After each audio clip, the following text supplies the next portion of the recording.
சுகம் தந்தீரே நன்றி ஐயா, பெலன் தந்தீரே நன்றி ஐயா. சொத்திரபலி சொத்திரபலி அப்பாவுக்கு, துதியும் கனமும் மகிமையும் என் அப்பாவுக்கு.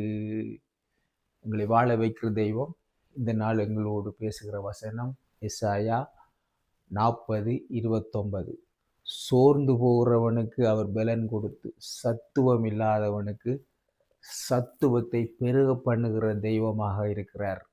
இந்த துக்கம், பாடுகள், இழப்புகள், சோதனைகள் நிறைந்த உலகத்திலே நாங்கள் அடிக்கடி சோர்ந்து போகிறோம், பலன் இல்லாதவர்களாக மாறிவிடுகிறோம். ஆனால் நாங்கள் ஆண்டவரிடத்திலே போய் ஜெபம் பண்ணும் பொழுது, ஆண்டவரே எங்களுடைய துக்கத்தை மாற்றும், எங்களுக்கு சந்தோஷத்தை தாரும் என்று நாங்கள் ஜெபம் பண்ணும் பொழுது, ஆண்டவர் எங்களுடைய தேவைகளை சந்தித்து, எங்களுடைய பாவங்களை மன்னித்து, எங்களை பரிசுத்தமாக்கி, எங்களுடைய வியாதிகளை சுகமாக்கி, எல்லா விதமான சோதனைகள், பிரச்சனைகளிலிருந்து விடுதலையாக்கி எங்களை ஆசீர்வதிக்கிற தெய்வமாக இருக்கிறார். பிதாவே, இந்த வேளையிலும் என்னை பார்த்து கொண்டிருக்கிற ஒவ்வொருவரையும், அவருடைய குடும்பங்களையும் ஆசீர்வதியும். அவருடைய தேவைகளை சந்தித்து, பலத்தை கொடுத்து, ஞானத்தை கொடுத்து ஆசீர்வதியும். இயேசுவின் நாமத்தில் இந்த ஜெபத்தை கேட்டபடியால் நன்றி சொல்லி ஜெபிக்கிறேன் நல்ல பிதாவே.